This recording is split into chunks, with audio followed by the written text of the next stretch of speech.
Okay, we're back. The boiler is still warming up. Okay, and you can see that this thing keeps it almost directly at 14 pounds, which is pretty good. You know. And I do like the way it works. I did reinstate, like I said I would.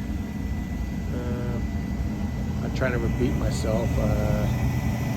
Video I was doing, I paused it, but I just thought another one, no big deal. Anyway, so I always keep a bucket here. Years ago, I was down south, and I had a part fail in this tank. Actually, this tank filled up, and these are only good for maybe, I'll say 5 to 8 years. Sometimes they last longer. It depends, you know, the way they make everything nowadays. Who knows? So this is probably the third one I put in 30 years. So I mean, I'm averaging about 10 years, I guess. But this thing went, and everything came out of the boiler, you know, and stained the floor. I mean, it's a basement, you know. It's a regular basement. I could have finished it, but didn't need to. The house is enough space for us. Probably too much, since our kids are gone. But the building temp, okay. Actually, she just kicked off. Okay. Sounding good. Sounding good.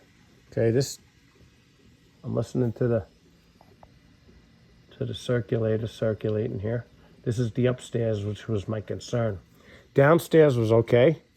I'm just sorry I got you off here. I just want to see if this temp comes back. This one's hot already, and she's got no air. I had no issues in the first floor. I usually don't. I suggest when you do this, you do the second floor first, and then do your lower floor, your first floor. They say you don't have to do them separately, or you don't have to bother with the first floor. Well, you know what? I've done it. I've done the second floor, and then I haven't done the first floor, and the next thing you know, I got air in the first floor. So I suggest you do them both. It really only takes, I think this whole video is maybe 15, 20 minutes long. I mean, it's quick. You know, it takes you longer to bring the hose down, set it up, you know.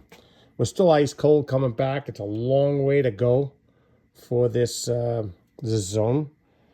But, you know, she's, okay, this goes down. You see it goes all the way down, around and up. And it goes upstairs.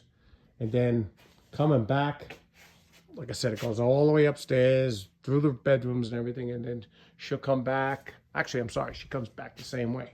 It comes back all the way down by the wall, and all the way back, and then back into this zone, and then back to the circulator. So we should be getting heat any second. And it sounds good. There's no air. There's no air at all. I am going to save myself this grief. I mean, not that it's grief. It's not a big deal. And if you don't want to be bothered putting in, you know, bleeders on your radiators or your convection, I should say your, well, I call it convection.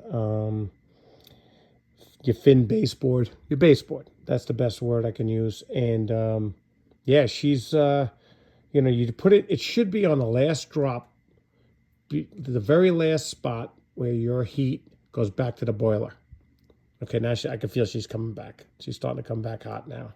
Sounds great. No air. Awesome. But anyway, you put that bleeder. I will have a video on this very shortly because I'm putting one in for sure.